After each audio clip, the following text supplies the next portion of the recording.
Celah setan untuk merusak manusia. Nah, ini. Jadi setan itu cerdasnya luar biasa, Pak. Tapi setan juga pernah gagal gitu.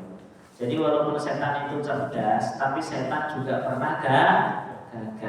Buktinya masih banyak orang-orang yang mati dalam keadaan Islam. Jadi jangan terlalu memuja setan. Setan cerdas, setan ini, setan itu. Jangan pernah gagal. Buktinya Bapak bisa ikut pengajian. Ya kan? Sebelum berangkat kan setannya banyak tuh. Jangan ikut, ngapain ikut di sana duduk doang enggak, ya.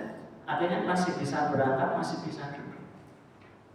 Setannya pasti ada. Saya yakin pasti ada bisikan di hati, pulang aja deh. Ada nggak pakai gitu? Ada. Tapi ketika kita memilih untuk tetap duduk, berarti kita sudah menang melawan setan.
Assalamualaikum warahmatullahi wabarakatuh. Alhamdulillah, nahmaduhu wa nusalli ala rasulihil karim. Wassalatu wassalamu ala asyrafil anbiya wal mursalin. La haula wa la quwwata illa billahil aliyyil azim. Amma ba'du. Qala Allah ta'ala fil Qur'anil karim, hal yastawi alladziina ya'lamuuna wal ladziina la ya'lamuun. Qala nabiyuna Muhammad sallallahu alaihi wasallam, man salaka tariqan yaltamisu fihi 'ilman sahalallahu lahu tariqan ilal jannah. Al-hadis wa qala nabiyuna Muhammad sallallahu alaihi wasallam. Alhamdulillah, bersyukur kita kepada Allah Subhanahu wa taala. Pada malam hari ini Allah Subhanahu wa taala masih berikan kita nikmat untuk melaksanakan salat maghrib dengan berjamaah. Dilanjutkan dengan pengajian Riyadhus Shalihin. Semoga Allah SWT jadikan kita termasuk orang-orang yang soleh, orang-orang yang diberikan keberkahan oleh Allah SWT, berkah ilmu, berkah rezeki, berkah umur. Allah berikan kita sehat walafiat, dan semoga Allah SWT senantiasa jadikan anak-anak kita menjadi anak-anak yang soleh, anak-anak yang taat, anak yang berwalidain kepada kedua orang tuanya. Dan untuk yang punya hutang, semoga Allah mengasih hutang-hutangnya.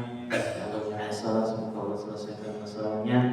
Dan untuk kita semua, semoga istiqomah menjalankan perintah Allah, mati dalam keadaan husnul khatimah. Ala hadiniyah wa bikulli niyatin salihah ila hadratin Nabi Mustafa Muhammad sallallahu wa ashabihi wa dhurriyyatihi wa ahli baitihi syai'un lahum. Al-Fatihah. أعوذ بالله من الشيطان الرجيم. بسم الله الرحمن الرحيم. الحمد لله رب العالمين الرحمن الرحيم مالك يوم الدين. إياك نعبد وإياك نستعين. اهدنا الصراط المستقيم صراط الذين أنعمت عليهم غير المغضوب عليهم ولا الضالين. Dan sebelum dimulai, saya minta doa ya Pak. Awan saya lagi dirawat di IGD ya, di Jawa. Namanya Pak Subadi bin Asnawi, paman dari ibu, kena stroke ya. Semoga Allah berikan kesembuhan. Dan untuk keluarganya juga Allah berikan sabar. Kalau mudahkan lagi seperti semula, sehat walafiat, rahmatnya saja. Al-Fatihah. A'udzu billahi الشيطان الرجيم بسم الله الرحمن الرحيم الحمد لله رب العالمين الرحمن الرحيم مالك يوم الدين إياك نعبد وإياك نستعين اهدنا الصراط المستقيم صراط الذين أنعمت عليهم غير المغضوب عليهم ولا الضالين آمين. Bismillahirrahmanirrahim. Hadis nomor 1600. Orang-orang yang tertunda mendapatkan ampunan dari Allah Subhanahu wa taala. Ini bahasanya memang ditunda, Pak. Artinya harusnya dapat tapi enggak dikasih. Rugi ya, Pak ya. Siapa sih mereka, kita baca. Wa an Abi Hurairah radhiyallahu anhu qala Rasulullah sallallahu alaihi wasallam tu'radul a'malu fi kulli isnain wa khamis fayaghfirullah li kulli imri'in la yusyriku billahi syai'a illa imra'an kana bainahu wa baina akhihi syahna fayaqulu utruku hadaini hatta yastaliha. Rawahu Muslim. Dari Abi Hurairah radhiyallahu anhu, beliau berkata, Rasulullah sallallahu alaihi wasallam bersabda, setiap amal itu akan ditambahkan setiap hari Senin dan Kamis. Jadi di setornya itu untuk amalan mingguan Senin dan Kamis. Dan Allah Subhanahu wa taala akan memberikan ampunan kepada setiap orang yang tidak menyekutukan Allah dengan sesuatu apapun, kecuali seseorang di mana antara dia dan saudaranya ada dendam atau kebencian. Maka Allah Subhanahu wa taala berfirman, tinggalkanlah dua orang ini sehingga keduanya saling berdamai.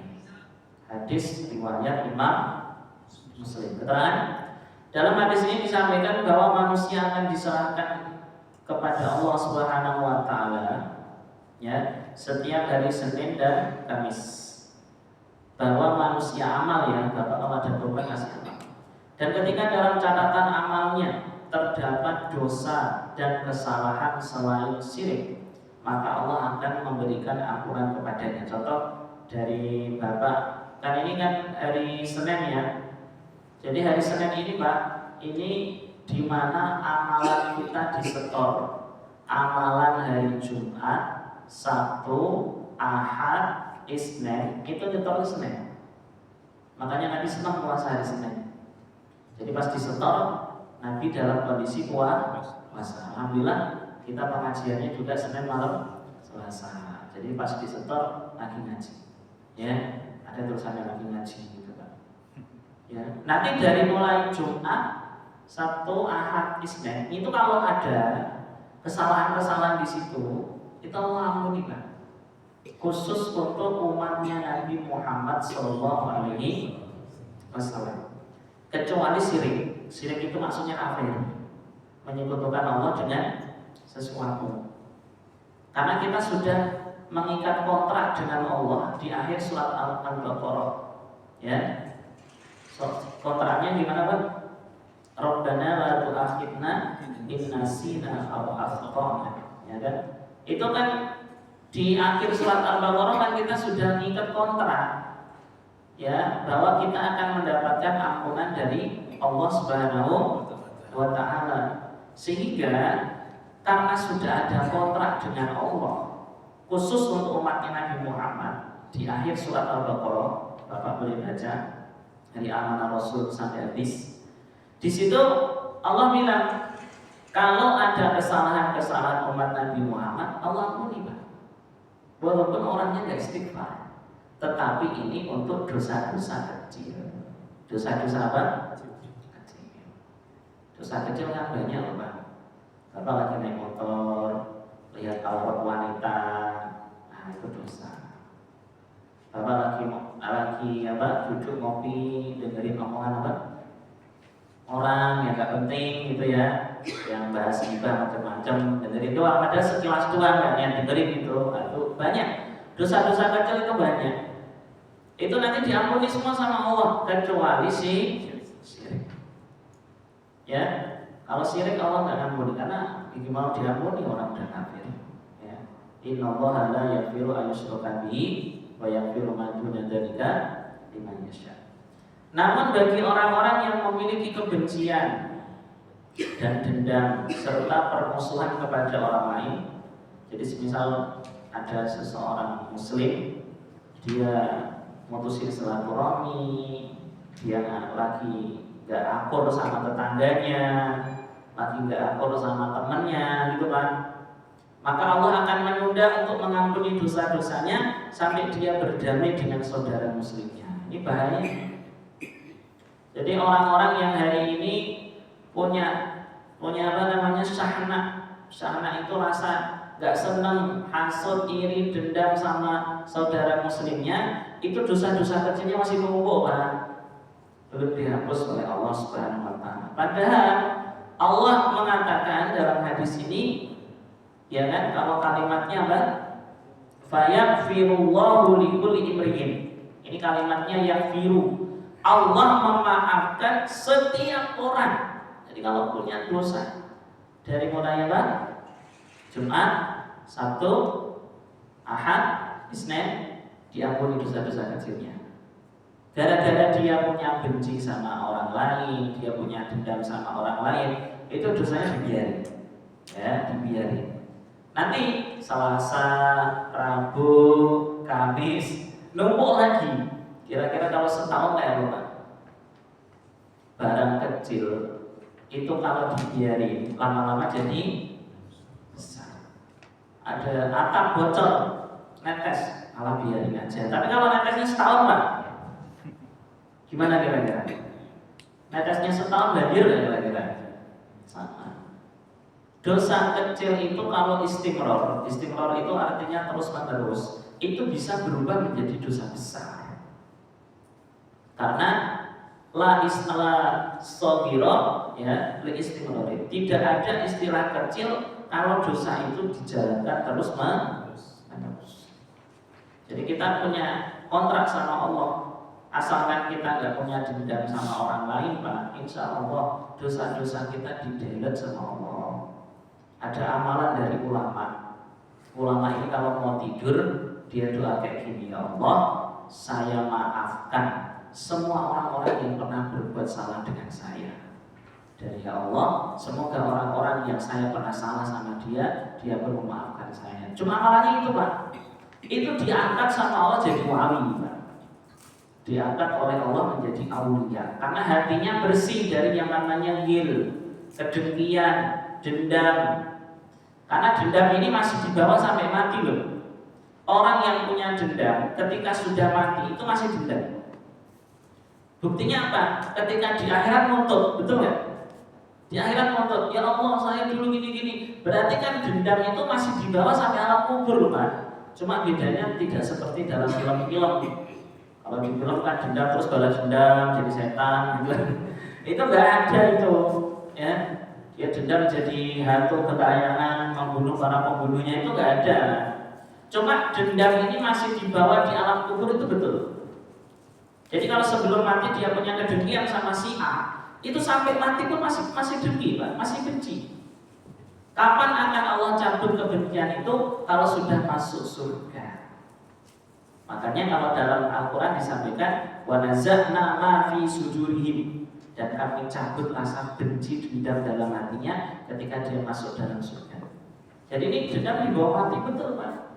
Jadi kalau ada orang semisal musuhan sama si A, belum berdamai, itu sampai dicabut malaikat, sampai dia masuk alam kubur, itu masih dongkol hatinya, masih dendam itu sama si A tadi. Kapan akan dicabut? Kalau sudah masuk surga. Ya, nanti di akhirat kan ada namanya tuntut menuntut. Si A nuntut si B nuntut si A. Itu kan gara-gara dendam, gara-gara rasa benci yang belum terobati. Makanya sebelum kita tidur, kita mulai latihan, ya, untuk mengikhlaskan semua kesalahan-kesalahan orang kepada kita. Dan kita juga doa sama Allah, semoga yang orang-orang yang pernah kita sakiti itu juga memaafkan kita, amin. Ya, jangan sampai ada kebencian, Pak. Karena kebencian itu kayak orang bawa telur busuk. Kira-kira kalau telur busuknya satu dibawa kemana-mana enak, Pak? nggak enak. Kalau terus-terusnya sekerat Pak. Sekerat tahu nggak Pak? Sekerat ini busuk semua. Enak nggak jalan-jalan? Nggak enak. Sama orang beriman yang hatinya punya rasa dengki, benci, dendam kepada orang mukmin, kepada orang Islam, itu seperti orang bawa telur busuk. Kalau orangnya satu seperti bawa satu. Kalau dia benci sama satu komplek berarti berapa? Mana-mana itu bawa telur busuk sekerat itu. Makanya orang kalau banyak musuhnya itu di pasar gak enak, di mall gak enak, di kumpulan RT gak enak. Kenapa? Musuhnya banyak. Coba kalau dia gak punya musuh, dia jadi orang yang santai gitu kan, ada orang salah dan dimaafin, enak. Di mana-mana enak dia kan. Saya punya teman saya itu nggak akur sama tetangganya. Itu kalau ada acara RT, kok tetangganya datang dia nggak datang. Kalau tetangganya nggak datang dia datang. Ada nggak yang kayak gini Pak? Hah? Ada nggak yang kayak gini? Ada. Dan saya lihat sendiri masalahnya. Jadi nanya, itu datang nggak? Datang. Udah nggak datang. Itu datang nggak? Nggak datang. Aku datang. Segitunya Pak. Itu baru satu Pak. Kalau dia satu komplek gimana? Kira-kira gimana dia tinggal Pak? Kalau dia nggak akur sama sekomplek itu kira-kira gimana? Pindah rumah. Betul pindah rumah betul. Ada orang yang sengaja pindah rumah bukan karena rumahnya kurang bagus, bukan karena fasilitas di rumahnya nggak ada, bukan karena nggak ada masjid, karena dia nggak akur sama lingkungan rumahnya. Kenapa pindah? Nggak akur sama orang-orang tempatan. Masa pindah ya? Ya segitunya kan bahayanya Pak. Syahmat. Di dunia nggak enak, di kubur juga nggak enak, di akhirat nggak enak. Makanya jangan sampai gara-gara punya kebencian sama orang Muslim, Allah jadi menunda untuk mengampuni dosa-dosa kita. Tak baca. Maka Allah akan menunda untuk mengampuni dosa-dosanya sampai dia berdamai dengan saudara Muslimnya. Sehingga orang ini menjadi rugi karena tidak mendapatkan ampunan dari Allah Subhanahu wa taala karena adanya kebencian dan dendam dia kepada saudara Muslim. Makanya iblis Pak, sampai kapanpun tidak akan dimaafkan oleh Allah kecuali iblis mau berdamai dengan Adam. Tapi nyatanya apa? Iblis nggak mau damai. Kata iblis, mending aku masuk neraka daripada aku harus berdamai dengan Adam. Berarti iblis masuk neraka bukan karena Allah, iblis sendiri yang mau. Betul nggak Pak? Ya, itu terjadi itu sampai kapanpun. Kecuali iblisnya damai, baru Allah maafkan. Iblis bisa masuk surga kalau dia mau damai sama Adam, tapi kan nggak mau. Sampai kapanpun, sampai hari kiamat datang, iblis tetap paten. Dia akan tetap membenci Adam alaihissalam. Maka orang yang tidak bisa memaafkan kesalahan orang lain, maka dia seperti iblis selama Jadi maafkan aja Pak. Udah. Capek. Musuhan itu capek loh. Benar Pak saya sendiri. Lebih senang musuhan atau berteman Pak? Berteman. Musuhan itu nggak enak. Sakit betul loh Pak hati. Saya pernah dulu nggak suka sama orang. Saya udah damai sekarang. Itu nggak enak sekali itu. Ketemu orang yang nggak enak. Orangnya ada juga nggak enak gitu loh Pak ya. Nah, makanya kalau udah damai kan enak. Kalau sudah ngobrol enak. Makanya waktu kita ngobrol sama dia, ada yang nyindir, tumben akur gitu ya. Pernah nggak gitu Pak? Kita lagi ngobrol sama orang yang biasanya musuhan, terus ada yang meletus gitu ya. Tumben akur, ya harus. Berantem itu normal Pak, wajar sekali. Nanti kita akan masuk hadis yang bawah. Allah sendiri membolehkan kita diem-dieman 3 hari itu nggak apa-apa. Karena namanya sifat manusia, pasti pernah cekcok, wajar itu. Tapi maksimal berapa? 3 hari. Jangan lebih lah. DKM sama jamaah berantem, ya wajar. Cekcok itu wajar. Beda pendapat itu jangankan sama saudara, Pak, sama istri sendiri lo sering berbeda pendapat, betul nggak? Ada nggak orang nikah dari awal sampai mati nggak pernah berantem? Ada nggak Pak? Ada, istrinya stroke. Istrinya setruk, suaminya setruk, sama setruk, karena berantem ya. Ya, repot. Hadis nomor 1602. Celah setan untuk merusak manusia. Nah, ini. Jadi setan itu cerdasnya luar biasa, Pak. Tapi setan juga pernah gagal gitu loh. Jadi walaupun setan itu cerdas, tapi setan juga pernah gagal. Buktinya masih banyak orang-orang yang mati dalam keadaan Islam. Jadi jangan terlalu memuja setan. Setan cerdas, setan ini, setan itu. Jangan pernah gagal. Buktinya Bapak bisa ikut pengajian. Ya kan? Sebelum berangkat kan setannya banyak tuh. Jangan ikut, ngapain ikut di sana duduk doang enggak, ya. Akhirnya masih bisa berangkat, masih bisa duduk. Setannya pasti ada. Saya yakinnya pasti ada bisikan di hati, pulang aja deh. Ada nggak pakai gitu? Ada. Tapi ketika kita memilih untuk tetap duduk, berarti kita sudah menang melawan setan. Ya, sebelum kita sholat maghrib pun juga ada bisikan, mari di rumah aja kayaknya enak. Paling kalau hujan kayak tadi mau mendung itu Pak, oh mantap itu, gelap banget itu awannya itu. Udah mendung, anginnya banyak ya. Itu kalau hujan terus kayaknya nggak ada yang datang. Tadi saya sempat seudon saya, alamat nggak ada yang datang. Ternyata langsung terang. Ternyata langsung apa? Terang. Itu kuasa Allah. Allah bisa membuat suasana gelap, angin kenceng, tiba-tiba langsung terang. Tadi naik motor saya jam 4 itu kan saya ambil fotokopi di Kompas. Lagi mendung kayak gitu, udah macet di Kompas, gelap banget nih, alamat hujan. Kalau hujan terus kayaknya nggak ada yang ngaji. Sambil naik motor gitu. Setelah ngajar di pondok jam 5 terang. Iya terang ternyata. Siapa yang ngatur? Allah. Jadi udah lah, itu semuanya Allah yang ngatur. Nah ini setan itu punya celah. Kalau dia mendapatkan celah ini, ya kena kita. Jangan sampai kita dapat membuka celah untuk memberikan kesempatan kepada setan untuk menggoda kita. Nah, ini judulnya celah setan untuk merusak manusia. Wa an Jabir radhiyallahu anhu qala sami'tu Rasulullah sallallahu alaihi wasallam yaqul inna syaitana qad ayasa ayyabudahu al-musallun fi jaziratil Arab walakin fi tahris bainahum, rawahu Muslim. Dari Jabir radhiyallahu anhu beliau berkata, Rasulullah SAW bersabda, aku pernah mendengar Rasulullah SAW bersabda,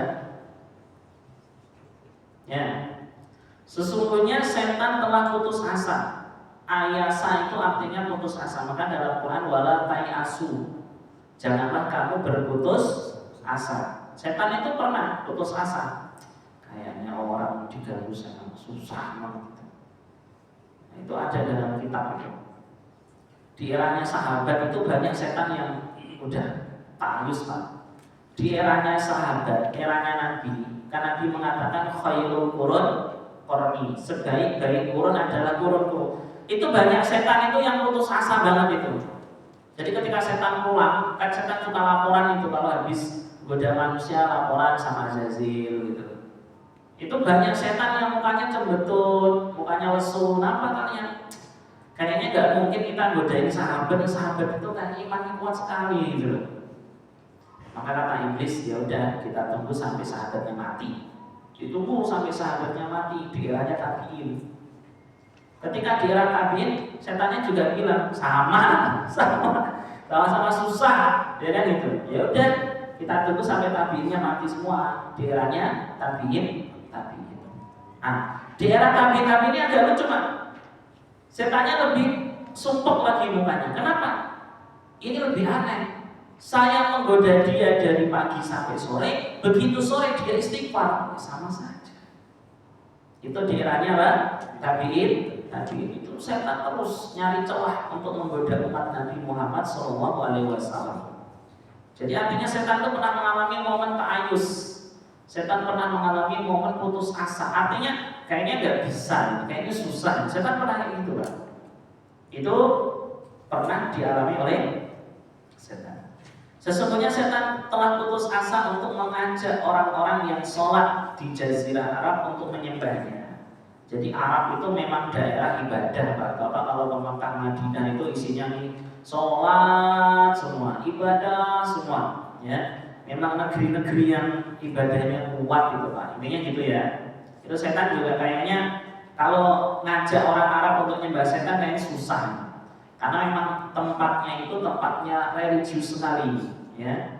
Namun setan punya celah ini Pak, untuk merusak mereka dengan merusak hati mereka. Walakin fitahris bainahum. Bahasa simpelnya, silakan kamu sholat, silakan kamu puasa, saya akan masukin kamu ke neraka dengan cara kamu membenci saudara muslim. Ini agak serem ini Pak.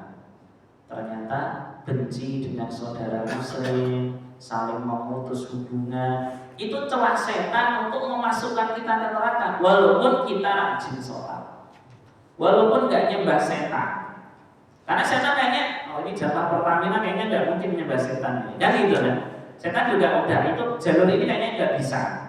Ini orang-orang muhajir ini taatnya banget ini. Orang belum ada udah datang. Kan gitu kan. Jadi agak susah nih kalau diajak nyembah setan. Tapi setan punya celah. Celahnya apa? Merusak hati, merusak hubungan antara jamaah ini dengan jamaah ini. Ya, maka kita ingin berusaha untuk bersatu Pak.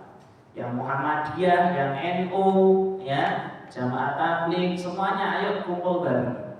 Sama-sama kita saling menguatkan kalimat la ilaha illallah. Kan kalau itu terjadi setan tidak ada celah. Masalahnya kan dengan adanya kelompok-kelompok itu loh Pak, akhirnya membuat setan itu punya celah. Orang NU nggak mau dekat sama Muhammadiyah, yang Muhammadiyah nggak mau dekat sama, tapi nggak semuanya, ya. Terus jamaah tabligh nggak mau ketemu sama selain jamaah tabligh, tapi nggak semuanya. Nah makanya kita berbaur ini, ya. Pokoknya umat Nabi, agamanya Islam, madhabnya, ya kalau di daerah kita madhabnya Syafi'i, akidahnya Asy'ari, kan enak gitu, udah. Nah, pokoknya kita kumpul saling bersatu, tidak boleh saling membenci. Nanti kalau membenci setannya dapat celah di situ. Sebagian ulama berkata Jazirah Arab itu mencakup 5 kawasan Pak. Pertama Tihama, Najd, Hijaz, Arud, Yaman. Jadi Yaman itu masih Jazirah Arab itu. Jadi 5 kawasan ini setan itu sudah angkat tangan. Tidak mungkin mereka nyembah setan. Jadi 5 kawasan ini setan sudah bikin program kepada para anak-anak setan. Ya mereka sudah musyawarah, sudah meeting, sudah briefing gitu kan. Jadi untuk 5 kawasan ini kita gak akan mungkin ngajak mereka kafir. Jadi kita sistemnya bukan mengajak mereka kafir, tapi membenci sesama muslim. Setan juga briefing, Pak, rapat setan, ada rapatnya juga. Paling rajin rapat, paling rajin briefing, paling rajin update itu setan. Saya mengalami Pak, saya merasakan sekali. Dulu anak santri, anak pesantren itu, cobaannya mondok itu penyakit koreng. Jadi kalau mondok itu pasti korengan, gatel-gatel. Sekarang udah mulai nggak ada Pak. Diupdate sama setan. Sekarang cobaannya ini. Nah ini yang rusak santri-santri yang sekarang. Ya setan juga update. Jadi sekarang kayaknya mainnya HP. Oke, nah, kita rusak mereka pakai HP. Itu anak-anak kita coba Bapak lihat itu. Anak-anak zaman sekarang habis waktunya buat main game. Ini programnya setan itu. Makanya orang-orang gamer itu dikasih ilham sama setan. Ayo bikin game yang menarik, bikin game yang bagus supaya generasi muda main game. Akhirnya gak ada cita-cita untuk memajukan Islam. Pikirannya itu penting bisa menang dalam game. Bapak boleh lihat pendidikan sekarang sudah mulai rusak dengan HP, ya. Yang perempuannya udah gak punya sifat malu, suami sudah berani bentak sama istri berani bentak suaminya, ya. Akses selingkuh menjadi lebih mudah gara-gara HP. Manggil tukang ojek ternyata selingkuhannya, kan banyak kasus kayak gitu. Nah ini setan, update-nya setan kayak gitu Pak. Yang ngasih ide-ide maksiat, yang ngasih ide-ide jahat, itu sumbernya setan. Bagaimana setan punya ide-ide seperti itu? Mereka briefing, mereka musyawarah. Pokoknya 2025 nanti kita punya model apa lagi? Kita lihat perkembangannya. Iya setan. Makanya umat Islam itu kalau nggak musyawarah ini kalah sama setan Pak. Makanya umat Islam itu kalau nggak musyawarah, nggak pernah kumpul, nggak pernah ngaji, habis sama setan itu. Ya, makanya persatuan kita ini ya dengan cara ngaji seperti ini, ya. Dengan ngaji seperti ini, berarti setan itu kayak gitu. Iya, setan itu selalu mencari celah. Bahkan orang yang tidak punya dendam sama siapapun dikasih celah-celahnya apa? Sifat takajub, sifat sombong, merasa dirinya lebih baik. Itu juga celahnya setan. Dan yang dimaksud dengan tahrish adalah setan merusak mereka dengan merubah hati mereka untuk saling membenci satu sama lain dan saling memutuskan hubungan silaturahmi dan pertemanan di antara mereka. Jadi Bapak ingat-ingat hadis ini. Ketika Bapak punya masalah dengan orang Islam, jangan jadikan masalah itu berlarut-larut, ya. Kalau Bapak bikin masalah ini terus berlarut-larut, berarti Bapak sudah mensukseskan misi setan. Loh, kenapa Bapak ke rumahnya dia? Kan Bapak musuhan. Iya, soalnya kalau saya musuhan terus, setannya gembira, setannya senang. Makanya hari ini juga saya mau minta maaf, soalnya udah 3 hari. Ya itu loh, anaknya ada di situ. Ya, udah 3 hari udah, jangan lebih lagi Pak, udah. Ya, kalau ada masalah di kantor dengan teman, masalah dengan saudara, nomornya diblokir, jangan lebih dari 3 hari. Pernah nggak Pak blokir nomor orang Pak? Jujur Pak.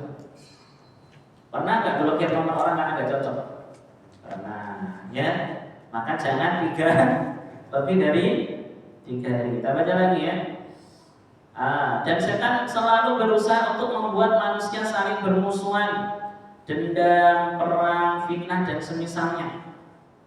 Dan hadis ini adalah mukjizat kenabian, di mana Nabi Muhammad SAW dapat mengetahui apa yang dikerjakan setan kepada orang Muslim, sehingga manusia bisa waspada dari kejahatan setan yang tidak terlihat. Setan itu nggak bisa dilihat Pak, kerjanya juga nggak bisa dilihat. Tapi Nabi tahu, yang ngasih tahu siapa? Allah Subhanahu wa Ta'ala. Nabi tahu, akhirnya Nabi ngasih tahu kepada umat. Contoh, Nabi pernah melihat setan itu makan bareng sama orang yang makan nggak baca bismillah. Nabi bisa lihat setan, bisa. Nabi kok, ya. Karena ada hadisnya dari Sahih jelas. Kata Nabi, tidak henti-hentinya itu setan makan bareng sama dia. Pas suapan terakhir, orangnya baca bismillah awalahu wa akhirahu. Akhirnya setan memuntahkan semua makanan. Itu Nabi lihat setan muntah-muntah, Nabi lihat. Ya, enak, kita punya Nabi Muhammad itu enak. Semua aktivitas setan, misi-misi setan, gerakan setan itu dibocorin sama Nabi Muhammad. Sehingga kita bisa waspada. Oh berarti kalau bermusuhan buka celah setan. Oh berarti kalau sombong buka celah setan. Oh berarti kalau dolim buka celah setan. Itu Nabi kasih tahu semua Pak. Makanya umat Islam itu harusnya cerdas. Kalau ngaji, masalahnya kan nggak mau ngaji gitu Pak. Ya, nasihat kiai itu simpel. Ngaji yona, engkau Gusti Allah akan menata hidupmu. Jadi orang itu kalau ngaji, otomatis Allah langsung yang menata dia Pak. Gara-gara ngaji jadi tahu, gara-gara ngaji jadi ngerti, gara-gara ngaji jadi rajin sedekah. Mungkin kamu sedekahnya banyak, biasanya pelit. Aku udah ngaji. Ini gara-gara aku ngaji, gara-gara sedekah gini-gini. Akhirnya kan ngaji-ngaji juga itu gara-garanya Pak. Bapak bisa ke masjid 5 waktu, gak ketinggalan jamaah. Kan Bapak pernah ngaji fadilah jamaah. Ya, Bapak bisa berangkat umroh, Bapak pernah ngaji fadilah umroh. Kekuatan ngaji itu luar biasa, taklim itu bagus. Syukur-syukur kita juga bisa dakwah. Dakwah gimana? Dengan mengajak teman-teman kita untuk ngaji. Jadi jangan hanya ngajak acara dan muntahan aja diajak. Pawe diajak. Biasanya gitu kan. Ada pawe, yuk ikut. Giliran ngaji nggak ngajak-ngajak. Ya, ada karnaval ikut. Ya. Tapi jarang orang ngajak ngaji itu jarang. Karena kita menganggap ngaji itu bukan barang mewah. Jadi ngajak orang yang nggak enak gitu, betul nggak? Ya, kita menganggap ngaji itu kayak pribadi masing-masing. Padahal ngaji ini termasuk bagian dari agama, Pak. Seandainya sahabat tidak ngaji dengan Nabi, maka sahabat tidak akan pernah mengenal nikmatnya iman. Makanya yang paling alim adalah orang yang paling sering ngaji dengan Rasulullah SAW. Siapa beliau? Adalah Abu Bakar As-Siddiq. Ilmunya Abu Bakar itu matang, Pak. Karena ngaji sama Nabi itu paling lama ya Abu Bakar. Makanya walaupun ngaji kayak gini, walaupun duduk sampai Isya gitu kan, dapat berapa hadis itu nikmat sekali. Gara-gara ngaji kita jadi tahu, oh ternyata setan punya celah untuk menggoda manusia. Di antaranya celah yang paling gampang menurut setan itu bikin manusia musuh-musuhan. Berikutnya, bahayanya mendiamkan saudara muslim lebih dari 3 hari. Ya, hadis nomor 1603. Wa an Abi Hurairah radhiyallahu anhu qala Rasulullah sallallahu alaihi wasallam la yahillu lil muslimin ay yahjura akhahu fawqa salasin. Faman hajara fawqa salasin famata dakhalan nar. Rawahu Abu Dawud bi isnadin ala syartil Bukhari wa Muslim. Dari Abu Hurairah radhiyallahu anhu beliau berkata Rasulullah SAW bersabda, tidak dihalalkan, berarti haram. Tidak dihalalkan bagi seorang muslim untuk mendiamkan saudara muslimnya melebihi 3 hari. Ini hanya untuk muslim dan muslim, Pak, ya. Kalau muslim dengan kafir nggak masuk hadis ini, ya. Jadi ini untuk muslim dengan muslim, ya. Di sini Nabi menyampaikan kalimatnya muslim bukan mukmin, karena tidak semua orang muslim itu mukmin, tidak semua orang muslim itu imannya kuat gitu loh. Maka muslim aja dah, pokoknya dia asalkan orang Islam, ya, tidak boleh didiemin selama 3 hari, ya. Barang siapa yang mendiamkan saudara muslimnya melebihi 3 hari, lalu dia mati, maka dia masuk neraka. Dakhalan nar, famata dakhalan nar. Itu pakai fi'il madhi. Fi'il madhi kalau dalam grammar Arab itu seperti makna sumpah. Artinya Nabi berjanji, Nabi bersumpah kalau orang matinya masih punya dendam sama saudaranya, diemin saudaranya sampai mati belum tobat, belum minta maaf, belum berdamai, dakhalan nar. Loh, kok masuk neraka, Ustaz? Kan dia nggak ngapa-ngapain. Dia sudah menjalankan barang haram, Pak. Barang haramnya itu apa? Mendiamkan saudara muslim melebihi 3 hari. Makanya sebelum mati dikasih, kata dokter, apa? Nanti Bapak 2 minggu lagi mati. Bentar dok, saya mau telepon teman-teman saya. Kenapa? Saya mau minta maaf sama teman-teman saya, nggak tak putus silaturahmi. Itu benar, Pak. Dimaafin aja semua, dimaafin, tetap mau minta maaf. Kalau dia nggak mau maafin saya, Ustaz, nanti ada di bawah hadisnya. Nanti di lembar ketiga ada itu. Ya, karena kebaikan itu yang penting Bapak lepas gitu aja udah. Walaupun dia masih musuhan biarin. Yang penting kitanya sudah lepas. Hadis ini adalah dalil bahwa mendiamkan saudara muslim lebih dari 3 hari termasuk perbuatan dosa besar dan mendapatkan ancaman yang berat dari Allah. Ciri-ciri dosa besar itu belakangnya ada ancaman.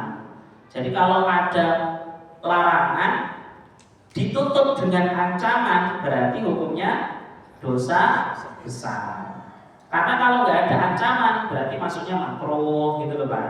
Semisal Nabi melarang, tapi nggak ada ancaman, berarti hukumnya makruh. Tapi Nabi melarang pakai ancaman, berarti itu haram gitu, mudah untuk membedakannya. Nah ini kan ancamannya agak serem ini. Famata dakhalan nar. Ancaman yang paling mengerikan itu masuk neraka, Pak. Karena seringan-ringannya neraka itu kaki ditaruh di lantai neraka, otak ini mendidih, Pak. Itu neraka yang paling ringan. Artinya nggak diapa-apain, cuma masuk neraka saja itu sudah beratnya luar biasa. Itu otak mendidih itu. Ada nggak panas yang bisa bikin otaknya mendidih? Bapak kalau nggak pakai sendal terus nginjek aspal jam 12 siang, itu kira-kira yang panas kakinya atau kepalanya? Ya, kaki. Itu sampai kepala itu pusing kan? Tapi kan nggak sampai mendidih, Pak. Tapi kalau neraka itu sampai sumsumnya, tulang-tulangnya itu ikut kebakar dulu, Pak, itu. Maka nggak ada istilah ringan, itu nggak ada. Neraka nggak ada yang ringan. Semua neraka itu berat.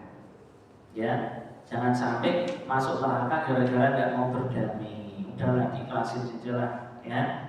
Pokoknya kalau hari ini kita punya cekcok sama orang, udah dihitung sehari, 2 hari, 3 hari, udah besoknya langsung minta maaf. Hadis nomor 1604. Wa Nabi Firas Hadarat bin Abi Hadarat al-Aslami wa yuqalu Sulami as-sahabi radhiyallahu anhu sami'a Nabi sallallahu alaihi wasallam yaqul man hajara akhahu sa'atan fa huwa kasaf kidarihi. Rawahu Abu Dawud bi isnadin shahih. Dari Abi Firas Hadarat bin Abi Hadarat al-Aslami dan disebut juga As-Sulami as-sahabi radhiyallahu. Sesungguhnya beliau pernah mendengar baginda Nabi sallallahu alaihi wasallam bersabda, barang siapa yang mendiamkan saudara muslim selama setahun, Pak, 1 tahun ini dihitung sampai setahun, maka dia seperti orang yang telah menumpahkan darahnya. Ya. Jadi kalau dihitung setahun itu seperti dosa membunuh saudara muslim. Keterangan, dosa mendiamkan orang muslim selama 1 tahun seperti dosa membunuh orang Islam. Membunuh orang Islam itu dosa berat itu. Makanya kalau bapak musuhan sama 1 orang, diemin dia setahun, berarti bapak seperti membunuh seorang muslim. Kalau yang bapak musuhin 3 orang selama setahun, berarti bapak seperti membunuh 3 orang muslim. Kalau bapak musuhan sama se-RT, berarti wah repot ya. Se-RT berarti membunuh 1 RT, Ustaz. Yo, ya. Ustaz, berhenti saja. Alhamdulillah di Indonesia ada namanya halal bihalal. Itu kesempatan momen paling mentok, Pak. Begitu masuk halal bihalal, stop. Dah, itu halal bihalal. Gak ada yang musuhan lagi. Nomor-nomor yang kiranya kemarin rusuh, ya dibuka lagi, ya. Yang kemarin diblokir ya.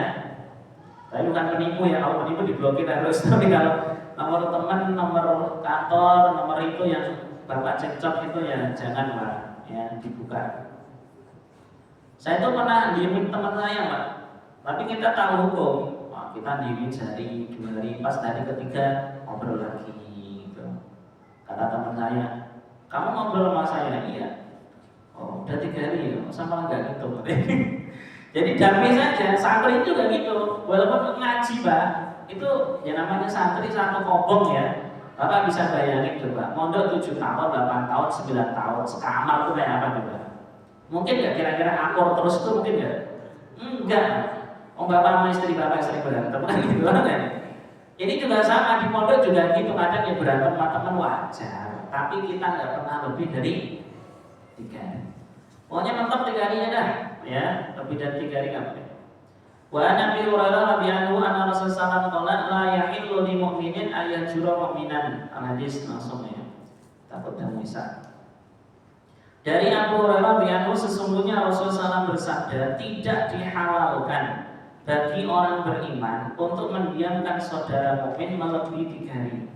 Dan jika 3 hari sudah berlalu, maka temuilah dia dan ucapkan salam kepadanya, orang yang didiamkan. Jadi cara tobatnya itu gampang. Assalamualaikum Mas. Kok dia masih mingkem, kok mukanya masih cembetut? Jarno, ya. Jarno itu apa? Jadi yang penting kita sudah damai. Kita sudah damai. Jadi nggak perlu bapak bawa nasi uduk, bawa beras, nggak usah. Salam aja cukup. Tapi kalau mau lebih enak lagi yang makan bareng, makan soto bareng di traktor itu lebih keren, ya. Tapi ini benar ini hadisnya. Temuilah dia dan ucapkan salam kepadanya, orang yang didiamkan.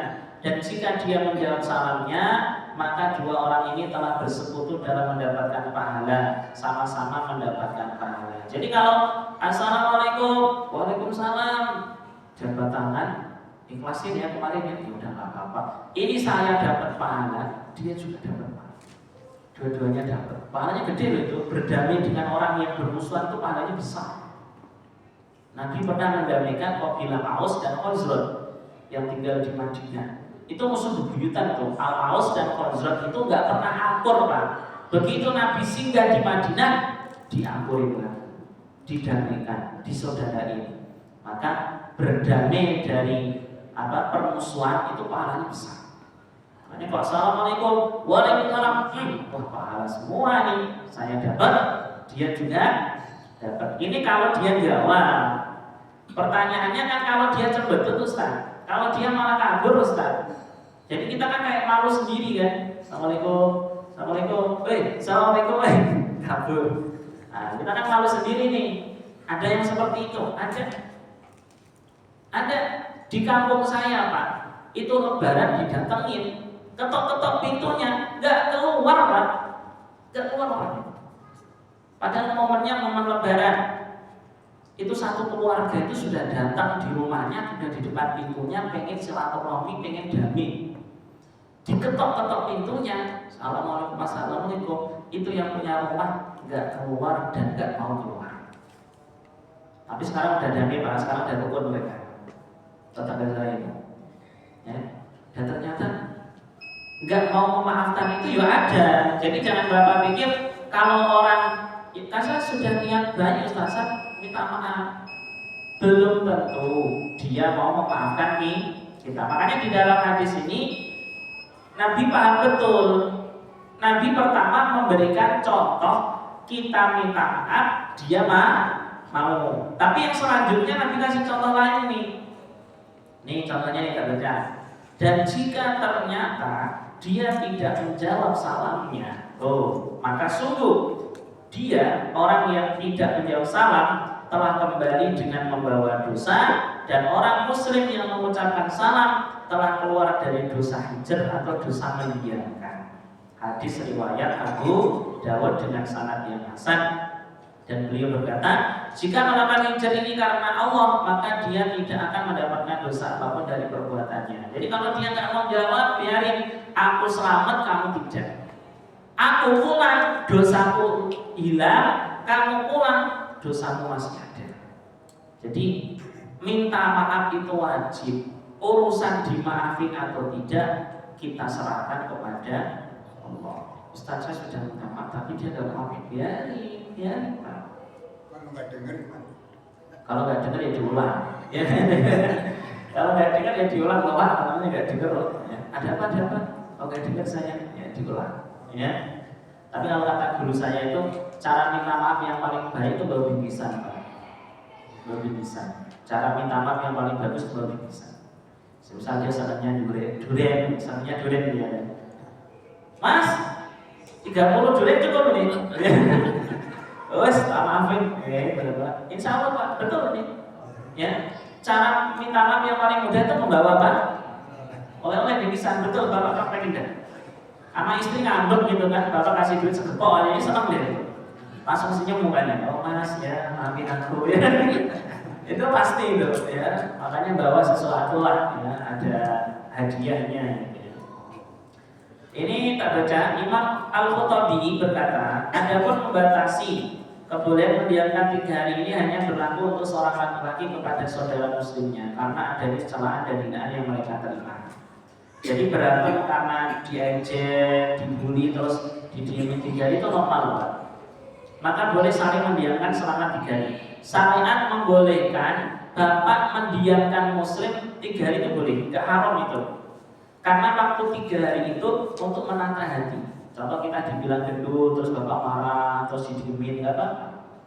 Terus dia cekcok sama kita di kantor, akhirnya kita diem-dieman 3 hari. Nggak apa-apa, itu boleh normal. 3 hari normal.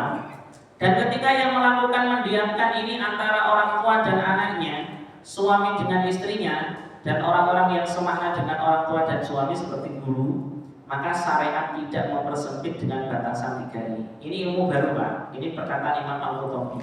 Beliau mengatakan membatasi 3 hari itu kalau saya dengan bapak.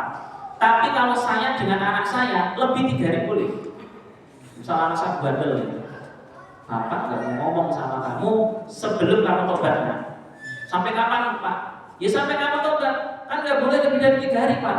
Beda. Ini kita, aku dengan kamu, ayah dengan anak itu boleh mendiamkan melebihi 3 hari boleh. Kalau tujuannya untuk apa?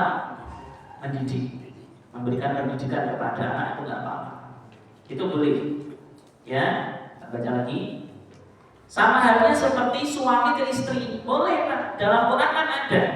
Kalau istrinya rewel, dinasehati nggak bisa, didiemin, nggak usah diajak tidur bareng. Itu Bapak boleh seminggu, ya, boleh sebulan, tapi kuat nggak kira-kira? Kuat nggak kira-kira? Itu kalau memang, tapi biasanya kalau istrinya solehah, insya Allah nggak nyampe 3 hari, Pak, 2 hari aja udah, sehari aja udah balik lagi. Perempuan itu gampang marah, tapi gampang reda, gitu loh, ya. Di mana hal ini pernah dilakukan oleh Nabi. Nabi pernah loh Pak diemin istrinya. Emang Bapak pikir rumah tangga Nabi itu lancar, nggak ada hambatan? Nabi itu istrinya banyak. Bapak istri satu aja pernah berantem, apalagi? Jadi jangan dipikir oh kayak Nabi harmonis dari mana? Ini loh Pak, sebenarnya Nabi memang istrinya banyak dan Nabi itu luar biasa pusingnya Pak itu Pak. Ngurusin istri banyak itu pening banget itu. Ini Nabi pernah saking pusingnya, Nabi pernah melakukan ini, di mana Nabi mendiamkan istrinya selama 1 bulan dengan tujuan untuk memberikan pelajaran. Nabi pernah diamin istri sebulan, terus Nabi tidurnya di mana? Di masjid. Nabi di masjid. Sampai sahabat itu datang, ya Rasul, apakah kau telah menceraikan istrimu? Enggak. Terus kenapa enggak pulang? Enggak, pokoknya enggak mau pulang. Nah, Nabi gitu Pak. Nabi kalau lagi enggak senang sama istrinya ke masjid, jangan ke diskotik. Ya. Apa kalau diskotik lagi bermasalah sama istri? Jangan nyari debenan lain, ya. Sama tukang jamu, malah demenan sama ini itu enggak boleh. Bapak kalau punya problem sama istri Pak, lari aja ke masjid Pak. Udah di masjid aja. Masjid ini tempatnya malaikat. Insya Allah setan-setannya bubar itu. Tapi kalau Bapak punya masalah sama istri, kok larinya ke kafe, larinya ke diskotik, setannya ngumpul Pak. Ngumpul semua itu setan di situ tuh. Jadi larinya ke masjid, masjid aja baca Quran. Tapi kalau datang pulang lagi, itu nggak masalah. Tapi jangan dipikir, nah ini nggak pulang jangan-jangan bermasalah sama istrinya ini. Nanti kalau ada orang intikaf dibilang lagi masalah sama istrinya, ya jangan, itu suudzon namanya ya. Tapi kalau Bapak punya problem sama istri, didiemin, itu boleh. Sebulan nggak apa-apa, tapi dengan niat memberikan pendidikan. Atau supaya tidak keluar kalimat-kalimat cerai, gitu loh, kalimat-kalimat yang dilarang. Maka lebih baik Bapak diemin saja, ya. Membiarkan itu lebih baik daripada diajak ngomong berdebat. Semoga Allah terima pengajian kami. Subhanallah, subhanallah. Asyhadu an la ilaha illa anta, astaghfiruka wa atubu ilaik. Assalamualaikum warahmatullahi wabarakatuh.